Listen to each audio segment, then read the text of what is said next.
Good morning, everybody. Hereby I open this academic ceremony in which Raquel Tebaldi will defend the academic thesis, The Political and Impacts of Social Assistance and Early Childhood Education and Care Policies in Latin America. Dear candidate, may I invite you to present the summary of your study and the conclusions of your thesis. Thank you so much. I'll start sharing my screen just a second.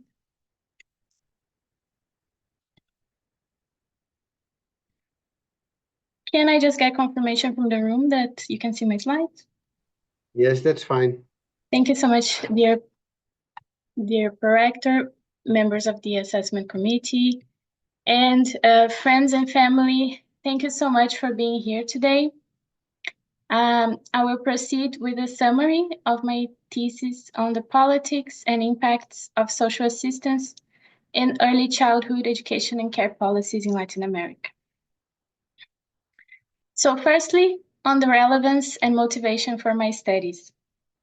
As we know, child poverty is still a pervasive global challenge, with around 20% of children under 5 still living in extreme poverty in developing countries.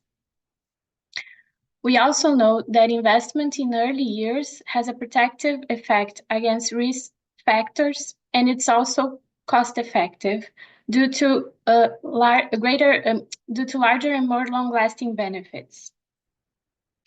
We also know that the COVID crisis has had a negative impact on child poverty worldwide, as well as a very negative impact in terms of care systems. And a lot of unpaid care work has been placed on women and girls throughout the crisis. We also know that early childhood education and care policies are key parts of these care systems, but they face gaps in coverage and investment worldwide, and Latin America is no different, with investment levels still lagging very much behind what you would expect for their income level. We also lack robust evidence on what motivates policymakers to adopt these policies and the impacts of large-scale programs. So this thesis focuses on two main research questions to address the research gaps I just mentioned. The first, what are the institutional and political determinants of social assistance and early childhood policy expansion in Latin America? And the second, on the impacts of large-scale early childhood programs in Latin America. So the first study is a systematic literature review of the politics of social assistance expansion in Latin America. As we can see in the graph that I show here in the slide, non-contributory programs, social assistance programs, were massively expanded since the 1990s. Here specifically, we have the number of conditional cash transfers and social pensions. So it's important to note that for the purpose of this analysis, social assistance is understood as formal, government-led, non-contributory social protection policies, which can take the form of cash, in-kind transfers, or subsidies, excluding measures such as workfare programs, public works, and the like, which can be understood more as labor market interventions, or social insurance programs, which are contributory. So we see in the graph here that they have been massively expanded in this period. However, our collective understanding of the political factors that have been linked to this process remains fragmented. So the systematic literature review aims to contribute in this sense. The databases that we searched are listed in the slides, and it's important to note that only the title, abstract, and keywords were subject to the search. And it was further limited to journal articles, books, and book chapters published in either English, Portuguese, or Spanish. Our findings show that democratization, political competition, and external influences, such as those from international financial institutions and international organizations, were key for social assistance expansion in the region. We also identified some gaps, for instance, in terms of the diversity of the cases analyzed, as a lot of the studies focus on conditional cash transfers in Brazil and Mexico, for instance. So more diversity would be welcome. as well as in terms of methodology, as a lot of the prior research was qualitative. So more quantitative analysis would be welcome to test the different hypotheses that exist in the field. The next study focuses on the case of Brazil and the provision of early childhood care services. Particularly here, we're talking about center-based care. So in Brazil, we call it creche, for children aged 0 to 3. And this is the phase of education where enrollment is not mandatory in Brazil. So here we're trying to understand whether electoral rules play a role in the provision of these services. As we can see in the graph, they have been expanding as well over time. Here I show from the late 90s up until recently, 2019. So we see that they have been expanding. But several studies still document challenges in terms of unmet demand and inequality in the provision of these services across the country. So our main outcomes here are the municipal enrollment rates in the services and the expenditures. And we find that municipalities with the dual ballot electoral system have higher rates of enrollment and invest more in early childhood education and care services. So I forgot to mention, so the methodology is a regression discontinuity design based on the dual ballot electoral rule, which determines a dual ballot system for municipalities with over 200,000 registered voters. Municipalities below this threshold use a plurality system. And our findings are therefore also aligned with other previous studies that looked at the same electoral rule and different policy outcomes. Before I move on to chapters 4 and 5, I just want to take a moment to explain a little bit more about the case that is the subject of these studies, which is the Happy Child program. I refer to it as PCF throughout the studies because that's the Portuguese acronym. And so this program, it started implementation in 2017. And eligible municipalities for adopting this program are defined as those with a social assistance reference center, registered with the Unified System of Social Assistance, with at least 140 individuals from the program's target group, which are families with pregnant women and children living in poverty and vulnerability. This target group has expanded over time, but the core of the program remains the same. The core of the target group definition remains the same. So here in the image, you have just a scheme of what the program provides. And we can see that there is a core that is focused on ECD and parenting content that is discussed with families through home visits. But also, if the program is implemented according to guidelines, the home visitors should conduct assessments to determine whether families are having access to a whole range of different programs and sectors, social assistance, nutrition, health. Importantly, under health, for the purpose of study number 5, is that they should also check, for instance, whether the child vaccination is up to date. So the federal government oversees the coordination, sets out guidance on how to implement it, and finances it. And municipalities are in charge of the implementation. So chapter 5 is looking at the political economy of the program adoption in Brazil, specifically whether re-election incentives have a role in municipal adoption of the program in Brazil by municipalities. Yeah. So the methodology is a regression discontinuity design based on the mayor's margin of victory in the 2016 election. The main outcome is municipal adoption of the program by 2018. So here we're talking about early adoption, as I just mentioned. The program started in 2017, and 2018 would be the midway point in the mayors who were elected, in the mandate of the mayors who were elected in the 2016 election. So our findings show that first-term mayors, those who were eligible for re-election, were over 10 percentage points more likely to adopt the program. compared to those mayors who were re-elected in 2016, and therefore had no re-election incentives because the electoral rule determines a maximum of 2 consecutive terms for re-election. So these findings, it's important to note, they are relevant considering the scarcity of rigorous quantitative analysis on the political economy of early childhood policies worldwide. Moving on, the final empirical study is an impact analysis of the same program.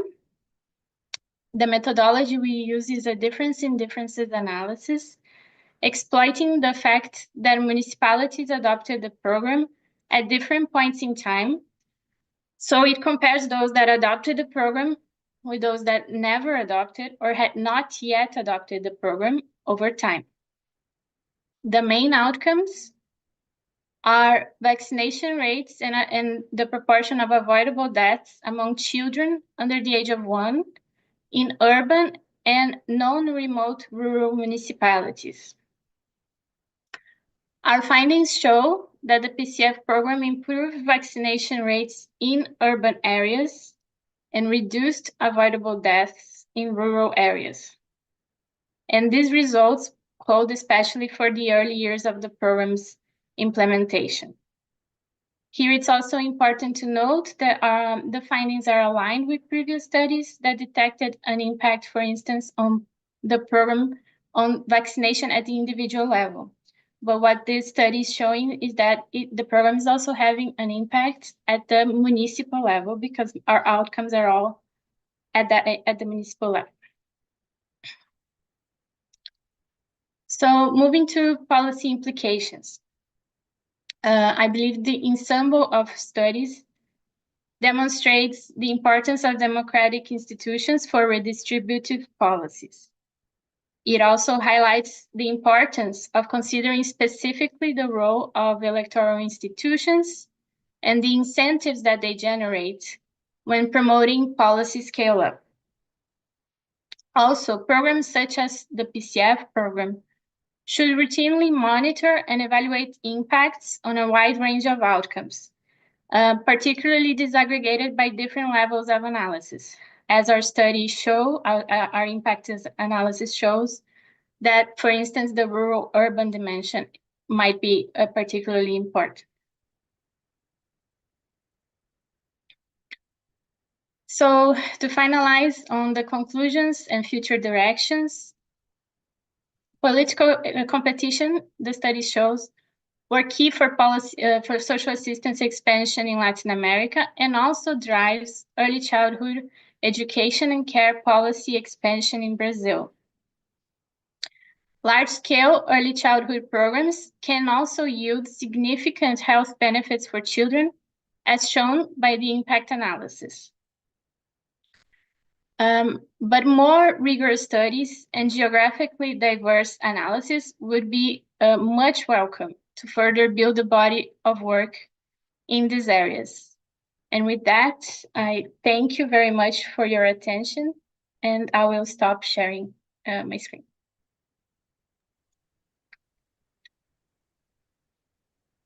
Thank you for your presentation. The opposition will be opened by Professor Groot, who is chair of the assessment committee and also chair in health economics at Maastricht University. Thank you, Mr. Pro-Rector, the candidate.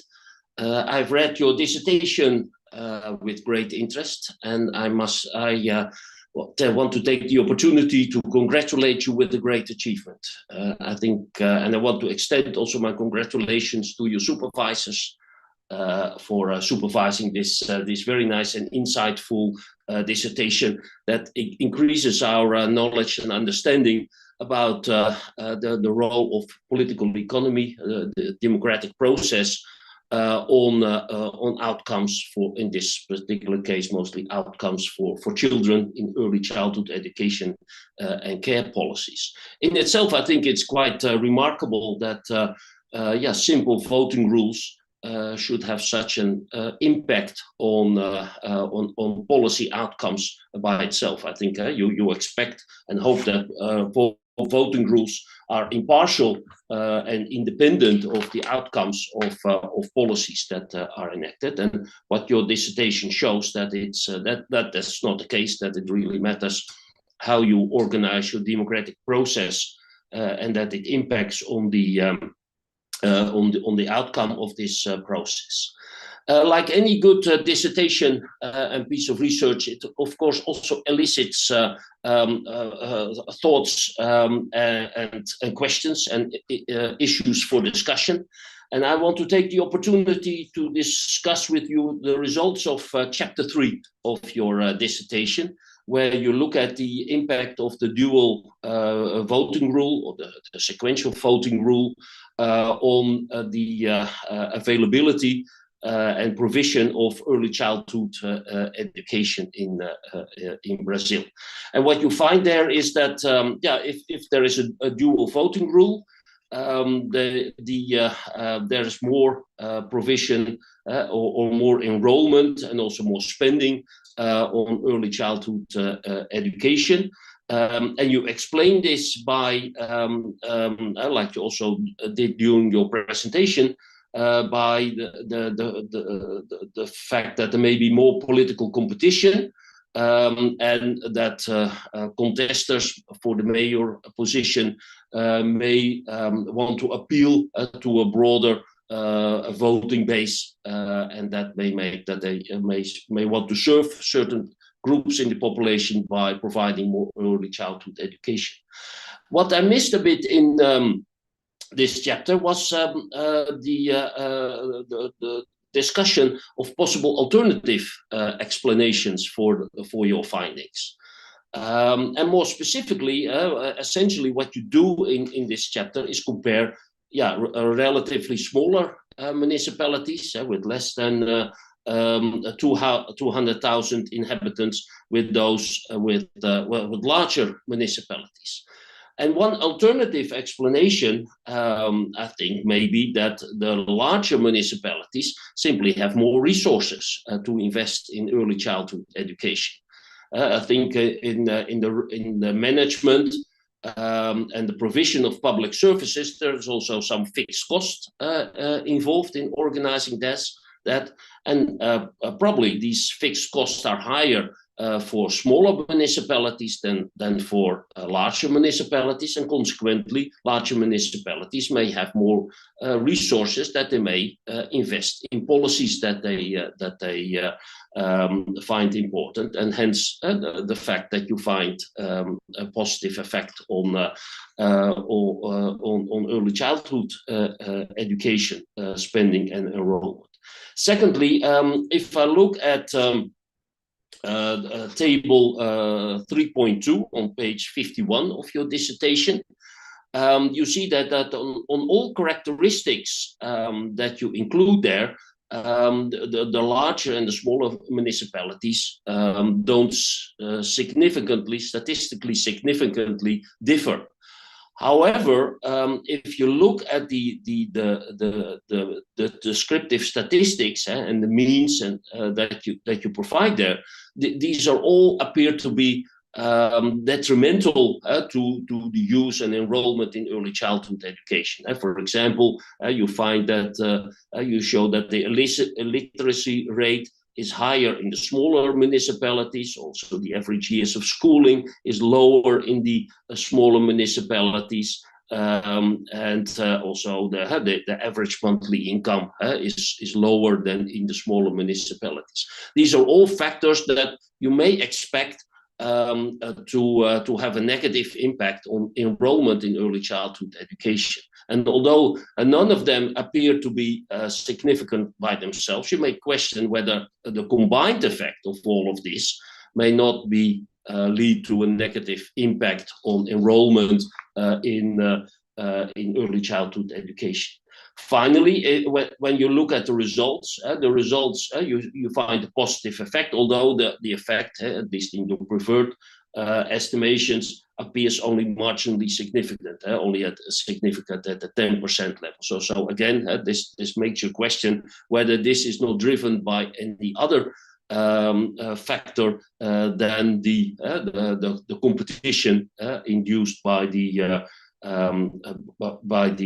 voting group.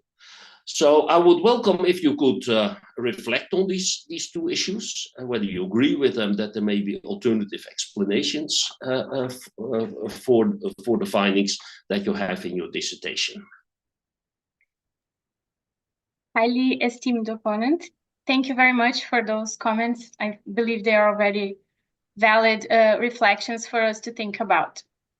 I think first, on the method itself, we know that regression discontinuity analysis, they are only, the findings are a local average treatment effect, and therefore only valid for those municipalities that are very, very near this threshold, in this case, the dual ballot rule of the 200,000 voters.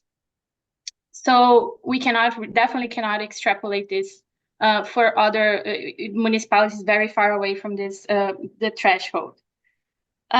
You mentioned perhaps more resources, for instance, but yeah, it's for all the observable, like you just mentioned, for all the observable characteristics, we did not find a significant difference. And this is important. This is the standard validity check that we need to conduct, because of course, if we found that somehow these municipalities above the threshold were receiving more funds or generating more funds or had a higher GDP, then it would make sense, and of course it would influence the outcome, and the design would not be valid. But indeed, it's that. So besides this standard validity check to check whether results, the differences are significant between the municipalities in the neighborhood of the threshold, I also include these variables as covariates as a robustness check, and find that the results still hold. And so, you know, considering that there are also have been other two studies that I mentioned more prominently by Sheen and by Chamon and others, who also investigated policy outcomes associated with the same electoral rule, and who also found the design to be valid, as they did not, could not identify any potential major difference between these municipalities, which could explain the outcomes that they were studying, which in the case of Chamon and others was fiscal policy. So precisely the type of expenditure you would also be concerned about. But also in the case of Sheen's study, the education outcomes, and she was particularly concerned with education outcomes in later stages than my study, so primary education. So, you know, I take some, I take from them that indeed, if the design was valid in their case, and they also investigated a whole range of potential outcomes, then I feel more confident as well in saying that I cannot find any particular specific reason why the design would not be valid. But like any quasi-experimental methodology, we're always, I mean, there's the potential of unobservable factors, definitely, the things that we could not capture. But with it's a limitation of the methodology and the data that we have available. And that's why I feel like definitely the body of work should be expanded and investigate further these and other outcomes that could be impacted by this electoral rule. Thank you for your answer. In the light of time, we'll have to continue with the second opponent. The opposition will be continued by Dr. Nieme, who is Associate Professor of Public Policy at Maastricht University and also was a member of the Assessment Committee. Thank you, Pro-Rector. Dear candidate, dear Raquel, I would also like to add my congratulations on a very well-written thesis. I really enjoyed reading it, and I look forward to further work on the very interesting topics that you have presented to us in your thesis. And for my question, I would like to maybe follow up on what you have been discussing, and particularly when it comes to policy implications. So, I found it very interesting how your thesis demonstrates that the early childhood development, such as the child program, had these positive impacts on the health outcomes, and we've been discussing that. However, I think for the future, this type of work, the issue will become facing the significant challenge in scaling up. So, and I would like to hear from you a little bit more about how you would further address these challenges, such as the funding constraints, such as the unequal municipal capacities, such as the administrative burdens of implementations, and how, in your opinion and your experience, also working on these issues, do these factors hinder scalability, especially that you've shown the variation in the programs and the disparities, particularly with local governance structures.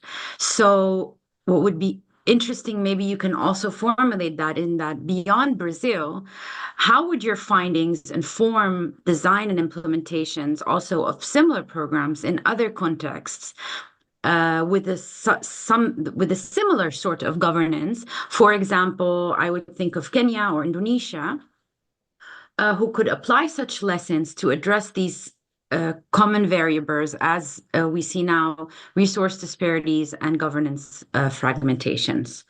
Yeah, I will stop here. Esteemed opponent, thank you so much for these comments. Definitely very important for us to consider what does it mean in practice, the findings of the impact analysis on health and survival outcomes. So you mentioned very rightfully the funding constraints and issues around implementation capacity. So, of course, in municipalities in Brazil, they are so diverse. They differ a lot in a lot of these aspects. So I believe while we do have some study, for instance, one of the main contributions I believe from this impact analysis is that I'm looking at a more granular level. So I go into this urban and rural differences, and that's already a contribution because from the existing studies, quantitative analysis we had available on the program this far, we only had sort of the aggregate effect of the program in a different range of outcomes. So I think it's definitely important to keep this in mind moving forward with other studies. And as maybe other countries consider similar programs, considering the differences in this respect, and potentially try to understand how the implementation capacity will differ in rural or in urban areas is obviously a very important point. From previous qualitative studies on the Happy Child program specifically, which informed a lot of the rationale and the choices I made when it came to my studies, these qualitative analysis have shown, for instance, that intersectoral coordination, so the coordination between all of these different sectors that should be happening for optimal program implementation in the case of the PCF, they remarked that it was a challenge. So this qualitative study relied on interviews with people who are in charge of implementation, and intersectoral coordination was one of the key challenges that respondents highlighted, particularly at the municipal levels. So we could expect this to have happened very differently across municipalities. And this is definitely one of the things I feel is one of the key challenges for the practice of early childhood in programs. If we're talking about different contexts as well, I think this is very valid actually for any context, because these programs which are dealing with early childhood development, parenting skills. It's not just about that content itself. I think you have to make sure that the family is able to access social assistance if needed. The cash is important, the cash transfer bit. You have to make sure that they are able to access the services, the vaccination services, the nutrition if needed. All of this, I think it's important. It lays the foundation for children. It's not just the core of these programs, which are focused on the parenting and this type of content that is discussed. So if we consider other contexts, perhaps with less state capacity for implementation, perhaps targeting the poorest and the more vulnerable would definitely be important, because for it to be well implemented, it can be quite resource intensive, and it can demand a lot from coordination between different actors. And of course, if we're talking about other contexts like in sub-Saharan Africa, the role of donors would be more important. Though you would always expect governments to consider long-term, financial implications of scaling up programs and try to incorporate that into budgeting from domestic resources. For the foreseeable future, I believe the role of donors will still be very important in that type of context. Thank you so much. Thank you. I don't have further questions. The opposition then will be continued by Dr. Thompson, member of the Assessment Committee and Associate Professor of Economics at Maastricht University. Thank you, the Pro-Rector and dear candidate. First of all, also from my side, congratulations on a very interesting thesis. I very much enjoyed reading it, and I would like to be in contact afterwards, actually, to ask you some questions about potential further research. With that in mind, I will ask my first question. There are two angles from which you come at the thesis. On the one hand, it's the political institutions and electoral rules angle, and on the other hand, the social assistance angle. And the framing is heavily focused on the social assistance side. That's what you start out with as being the motivating or the starting point for your research, I think. And I wonder how much we actually learn about the big pictures of the politics of social assistance from studying the detailed rules within countries with approaches such as regression discontinuity that you've used. And I'm particularly thinking of chapters 3 and 4 now. You write, for instance, that most previous studies are qualitative, and perhaps there are good reasons for this, right? We might learn interesting things about the impact of electoral rules and political institutions from these types of studies. For instance, putting it in the context of work of Persson and Tabellini, Besley, others, and I value that work and I find it interesting. But maybe it is simply the case that what truly drives the politics of social assistance is happening in different ways and at different levels. Let's say might be based on state capacity that you already referred to, party structure, political culture, labor mobilization, etc. So I would like to challenge you to reflect on this. How much do we actually learn about the politics of social assistance from this type of work? And what would be the main takeaways that we can bring with us to the policy context here? Esteemed opponent, thank you so much. These reflections are most important for sure. So, yeah, I think just to unpack a little bit on why I started the thesis off with a systematic literature review on social assistance, and why do I think that informs then the subsequent studies on early childhood in Brazil. So the expansion that we see in social assistance was quite unprecedented. Before, the region relied heavily just on, if there was any social protection, it was mostly available only through social insurance mechanism, for instance. And this expansion, it was very unprecedented, generated a lot of interest worldwide because of the innovations that were associated with it, the conditional cash transfers in Brazil and Mexico, for instance.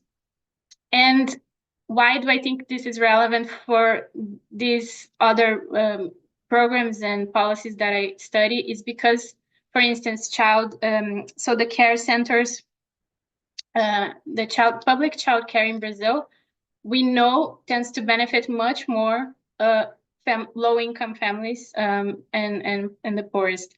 And so it's considered a very progressive policy as well. And the PCF program, which is the one that is the subject of chapters 4 and 5, it's embedded in the social assistance system. It uses the same mechanisms. For instance, most notably, the single registry in Brazil for identifying the beneficiaries and the program participants. And so it's to me, it seemed all very much interlinked and important to understand from that literature what were the mechanisms that they were identifying. I do not mean by any means to disqualify the prior qualitative analysis. I found them fascinating, and I believe more work is always welcome. I just believe that I highlighted the fact that we do not have much quantitative analysis in this. This is just a gap that prevents us from putting concrete numbers to the effects of the determinants, the concrete effects that they might have, and then moving to the contributions that I make in chapters 3 and 4.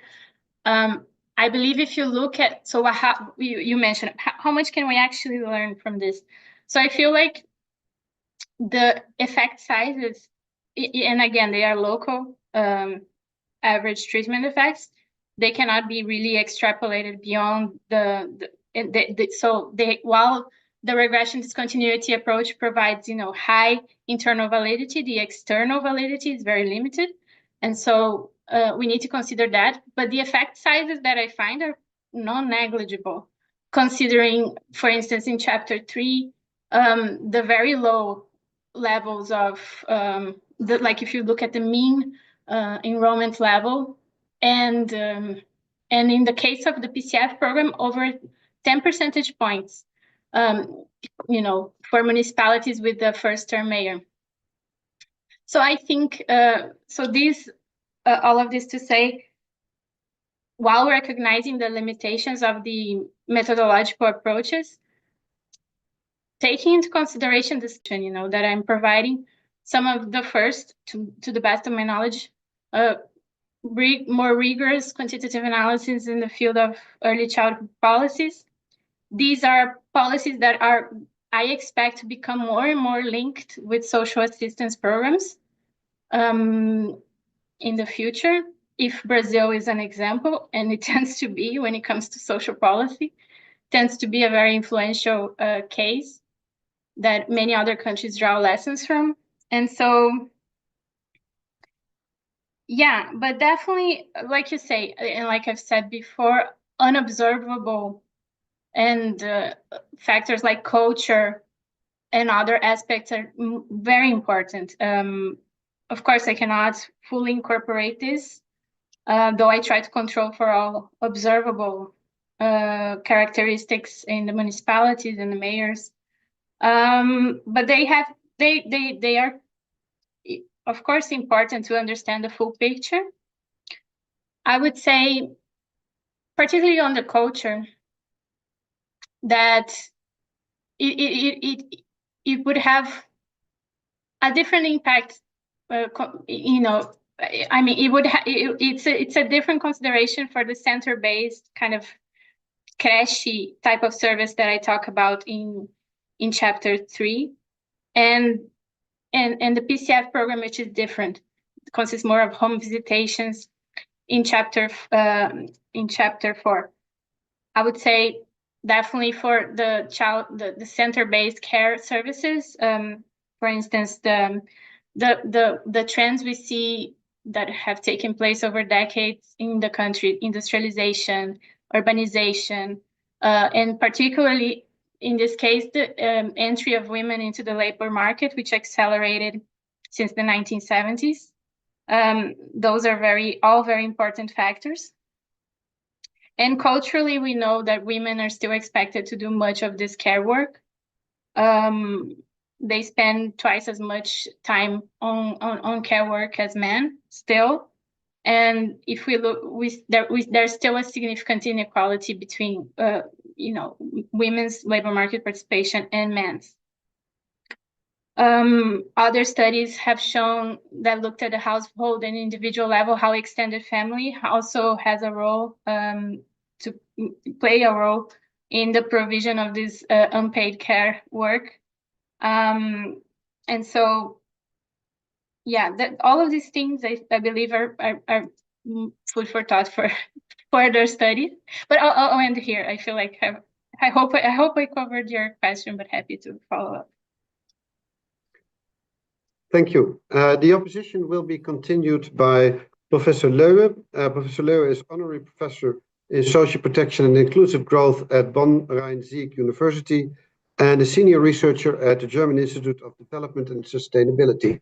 Also, he was a member of the assessment committee of this thesis. The floor is yours, Professor Leuwe. Dear Prorector, thank you very much. Dear Ms. Tebaldi, thank you also very much for really, I perceive it as a wonderful dissertation project. It is a very interesting, well-elaborated and important thesis paper. My question refers to your first paper, the literature review. And I asked myself when I read it, why you have focused so much on Latin America and the Caribbean, mainly Latin America.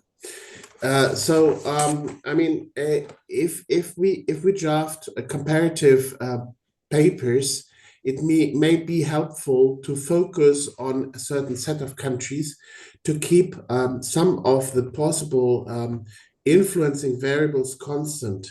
However, in this case, I asked myself if we lose a lot of information. Let me give you one example. You are referring also to the influence of external donors. Now, all across the region, the dominant donors are the World Bank and the Inter-American Development Bank. So much of the trends that we see may be due to their influence. So if you had included countries from other world regions, we might have seen a different picture and might have better detected how much the trends that we see are due to these donors. But I mean, the question is more general. So in general, aren't you losing too much information by this regional focus? Highly esteemed opponent. Thank you so much. Yeah, my first reaction to that question is that it was already so much information that I had to go through in that system. I mean, with a systematic literature review,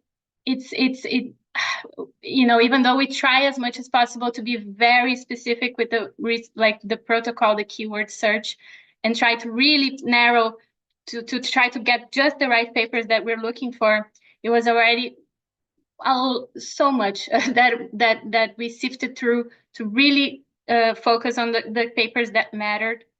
But besides these practical considerations, of course, I believe why the Latin American case is so iconic for social assistance expansion. I think it's I would say my justification for focusing on the region is that they were the pioneers in lots of ways, and we tend to focus only.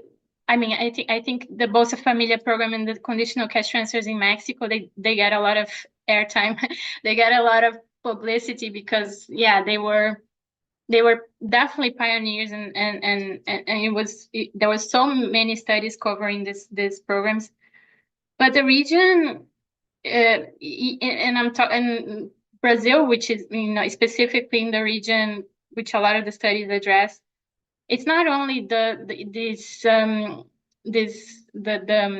conditional cash transfers. It's all the whole system, that the country was able to develop And so it's not just the program itself, but also the mechanisms. Like I mentioned, the single registry, for instance, it became this reference for other countries worldwide. A lot of technical cooperation and knowledge shared, in particularly facilitated by those international organizations focused on social protection, have looked to Brazil as an example. And many other countries, like Chile, with their early childhood program linked to the social assistance, is also emblematic in this sense. And because of the scale that these programs have achieved, we're not talking about small programs by any means. These countries have managed to really scale it up in a national scale. And in the case of Brazil, it's what both families, I think 50 million people covered at this point. So in other countries and in other regions from which I'm familiar with, like Sub-Saharan Africa, the expansion has been much more limited up until this point compared to, for instance, what Latin American countries, and for obvious reasons, funding, financial restrictions being, I think, the most important. But I agree with you. If we were to do a systematic literature review for the whole of the global South countries, we would find very I mean, the scope would be expanded for sure. I believe, for instance, in Sub-Saharan Africa, the role of donors, like I say, would be much more prominent still to this day. For instance, I work with Save the Children. I support the Malawi country office, and I know in Malawi, the vast majority of funding for the main cash transfer program still comes from donors, even though the program has been implemented for many years. And so, absolutely, in other regions, I believe the determinants would be there would be more weight to specific determinants. But I still feel we can learn from Latin America in many ways, as programs have, as other countries have. And yeah, I believe, I hope I covered, but I'm happy to provide more details. Thank you so much. Thank you for your answer. The opposition will be continued by Professor De Witte, a member of the Assessment Committee and Professor in Education, Economics and Political Economy at the Catholic University of Leuven and Maastricht University. The floor is yours. Thank you very much, Mr. Prorector. Dear candidate, so congratulations again for this very interesting and well-written thesis. So many things has been said already, but I would like to point out that this is also a very timely PhD. So congratulations as well with being so foresighted on that. I really like the PhD in the sense that you combine this systematic literature review, you apply also different methodologies, different quasi-experiments, and each of the quasi-experiments is well documented, well described, and yeah, it really has some very insightful results. There is also already a publication in the European Journal of Political Economics. So again, congratulations with this. Nevertheless, I do have a few methodological questions. And the first one deals with chapter 5. So in chapter 5, you look at the Happy Child program. You used a staggered or you use a difference and differences design. And I think this methodology is really appropriate. You address a very interesting research question. You obtain nice results. You also assess the parallel trends assumption, but you don't assess the SUTVA assumption, so the stable unit variance assumption. And I was wondering, so that's maybe something that I can ask you here, because you don't discuss it in detail in the thesis. So what the SUTVA assumption, so it means that there might be spillovers from one unit to another unit. So were there any mechanisms by which municipalities that adopted the program could directly influence the neighboring areas? So for instance, through regional collaborations, to resource spillovers, does this happen? And if it would happen, yeah, how would this bias your results? That's my first question. Oh, yeah. Oh, highly esteemed opponent. Thank you so much. Oh, indeed. This is not something we considered. I feel like it would definitely be important this paper is still under review, so there's a chance to incorporate this. But I do. So in terms of, do you mean spillover from one municipality to another, one that adopted to one? Yeah. Exactly. So for instance, take the case of regional collaboration. So there might be neighboring municipalities that collaborate on public health initiatives or resources. Could this happen, a similar regional collaboration? And if so, if it happens, yeah, how does it affect your results? Yeah, trying just to take it in. Well, I believe so. The outcomes are measured at the municipality level, and I think, you know, it will. It's definitely, I think, because, well, so the program consists only from the core of the program is it consists of these home visitations, where the home visitors will visit the families and provide information and try to get them to access the program. I don't think it's crazy to imagine that there could be some spillover. I just don't. Yeah, I don't think it's crazy. So that's regional collaboration. Take, for instance, the results of health infrastructure utilization. So in one municipality, there is health infrastructure. In other municipalities, there isn't. So that might be also an alternative for the SUTFA assumption, which might be violated in that case. So non-adopting municipalities, they have access basically to health services from a neighboring municipality. Is this an option? Is this something that can happen? Yeah, the non-adoption, they could have access, but still the families, the program is not, so the program would not be interfering directly with the supply of the vaccination per se, right? It would be providing the information to households who would then seek, hopefully, these services. And I think, it's in terms of like I believe it's very localized in the sense that in the most case, household would go to the nearest health center to get their vaccinations. But no, definitely, I think it's worth considering moving forward your comment and suggestion.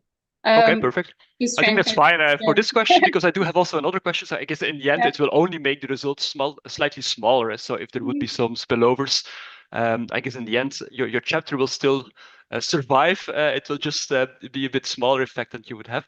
But if I still have a little bit of time, Mr. Pro-Rector, then I would like to move on with a question on chapter 4. That's fine. Okay, thank you very much. Because in chapter 4, I really like this study as well. So it's a very interesting study in which you look at mayors who are limited to 2 consecutive terms. But of course, that's a very specific design characteristic of the Brazilian context. And I was wondering how would this translate to other contexts where you don't have this 2-term limitation. And so the question is actually, so in systems where we do have re-elections, like for instance in the Flemish or the Belgian system, or so would those results still hold, or do you anticipate the same re-election incentives to influence program adoption? So to what extent is the result really driven by the 2 consecutive terms, or can we generalize the findings to other systems where you don't have the limitations of 2 consecutive terms? Thank you so much, highly esteemed opponent. Again,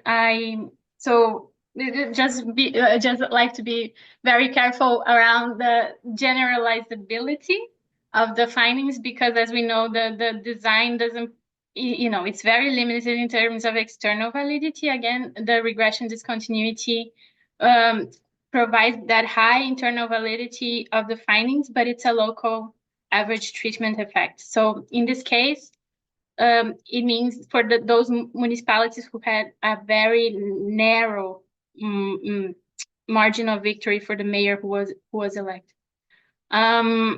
So with that in mind, I feel that the re-election incentives, particularly if I compare to the other chapter where I looked at the dual ballot rule, I feel like the re-election incentive type of research in political economy has more evidence available. But we see a lot of the studies actually focus, I mean, from what I found, focusing on the context, for instance, of the United States. And they will, and they look at this. Of course, the re-election incentives will be determined by the rules in place, and they are different in the United States and in Brazil, etc. So it could be that it's limited to 2 terms or more.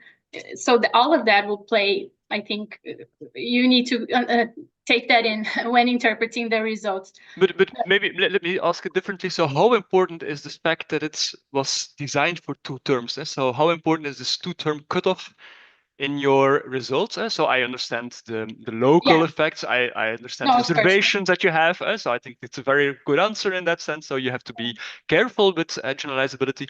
But imagine that you have to advise now a minister in a country where there are 4, 5, 6, 7 re-elections possible, and you do have the study at hand. So how generalizable are the, not how general, what can you say about the results there? Definitely. Well, if you think in that specific comparison that you're saying, so between like just another term versus the possibility of many others, I believe we have more of an urgency, right? So it's gonna be perhaps making the mayors want to perform in a specific way, but something that can be quick. So it's not something that you would expect some investment that would generate returns in 10 years, because that will not matter for that narrow purpose of the second term.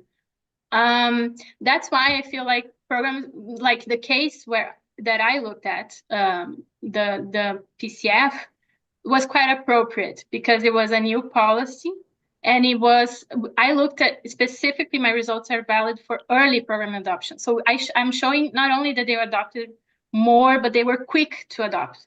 So I feel like this is an important consideration for other contexts. If you're thinking of the insights that this paper has generated, to think very well about what policy you are actually trying to examine, and whether it makes sense, whether it's something that can be, like, for instance, in the case of adoption of a new policy like the PCF, it was something quite quick. It was something quite visible, so people would know that the policy was adopted. This information is public, and therefore it makes sense in that case. Okay, very good. That's a very clear answer. Thank you very much. Asked.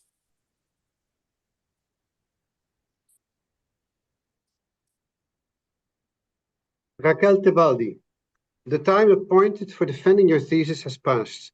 The degree committee will now withdraw to discuss the quality of your thesis and your defense. I request that you and your company await the results of our deliberations and our return. The session is adjourned.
Raquel Tebaldi, the degree committee here present online has assessed the quality of your thesis and your defense.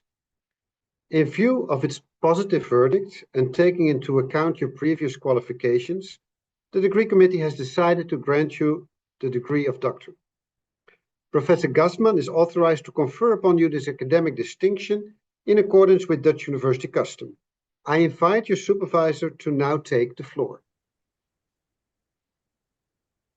Do you promise to work in accordance with the principles of scientific integrity at all times, to be careful and honest, transparent, independent, and responsible? Yes, I promise. Then, by the authority vested in us by law, and in conformity with the decision of the committee here present online, I hereby confer upon you, Raquel Tebaldi, the degree of doctor and grant you all rights attached by custom and law. As evidence of this, you will soon receive the degree certificate signed by the rector, the secretary, and the supervisor, and affixed with the official seal of the university shown by the beadle.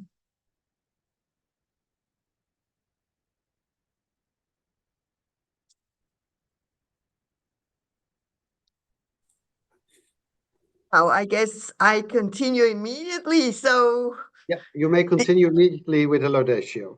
hey, thank you, dear Dr. Tebaldi, dear Raquel. Let me the first one to congratulate you to the successful defense of your thesis and to the doctorate.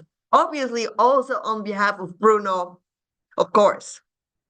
You have achieved a major milestone in your career with this doctorate, and your thesis is a testament to your dedication to address one of the most pressing issues of our time, childhood poverty.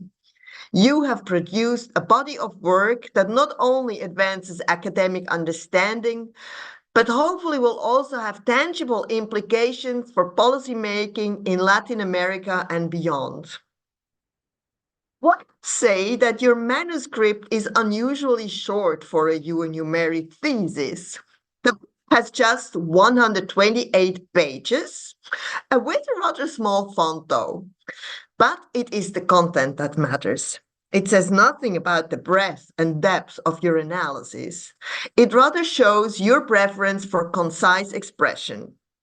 Your thesis provides a wealth of political insights in 4 original research chapters: the systematic review of the politics of social assistance, the innovative exploration of electoral incentives in early childhood education, and the rigorous analysis of policy impacts of an early childhood program in Brazil. They are all underpinned by your ability to draw connections between political economy and social outcomes. And the fact that one of the chapters has already been accepted for publication in the European Journal of Political Economy speaks to the scholarly excellence of your thesis. And we have no doubt that the other chapters will also be accepted in high-quality journals. You're born and have been raised in Brazil, and as such, you bring your lived experiences and the connections to the region into your research, which makes it both personal and also profoundly impactful. The findings illustrate how the political dynamics influence the adoption and effectiveness of policies that affect the most vulnerable populations, in particular the children. So we can only hope that policymakers will read your analysis and push for the further extension of the Happy Family program. You have started your PhD journey in September 2019 when you became a UNU Merit PhD Fellow. However, already in 2022, you accepted a job as social protection advisor with Save the Children, which also meant that you would relocate to London. Since then, all our meetings have been online, and so was your defense today. When a PhD fellow moves abroad or accepts a job while not having the thesis finished, we supervisors always get very nervous and concerned. There are plenty of cases where such a change led to tremendous delays or even resulted in abandoning the PhD project. I remember that we also expressed these concerns to you, Raquel, at the time. But as all PhD fellows, you promised to stay committed and continue working on the PhD next to your job. And indeed, this is exactly what you did. We continued with our regular meetings, and you would meet deadline after deadline. I believe this shows your commitment, stamina, and also a highly efficient organization of your work. And you always took our feedback very gracefully, which says a lot about you as a person. You never complained, even though we pushed you relentlessly to further expand your analysis and in particularly the write-up. Because you were constantly underselling yourself in the papers. Hence, our job was not so much to help you with the quantitative analysis, but rather in guiding you with how to tell the story of your findings. So no surprise then that your papers are concise but clear, and the book thick in substance but thin in print. For the time being, you continue contributing with your expertise to save the children. This allows you using your expertise not only as scholar, but also as a practitioner in the field, ensuring that your insights directly benefit the lives of children and families worldwide. Dear Dr. Tebaldi, your journey has inspired us.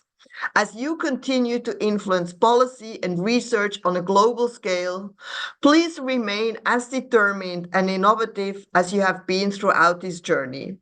It has been a privilege supervising you, and both Bruno and I wish you all the best for your future, both professionally and personally. Congratulations on this very well-deserved achievement. Thank you so much. Thank you. You're welcome. Dear Dr. Tebaldi, also on behalf of the Maastricht University, I congratulate you with this degree that you have acquired. And I want to extend this congratulations also to your family and friends. So well done, and I wish you a good career. Hereby, I declare this ceremony ended.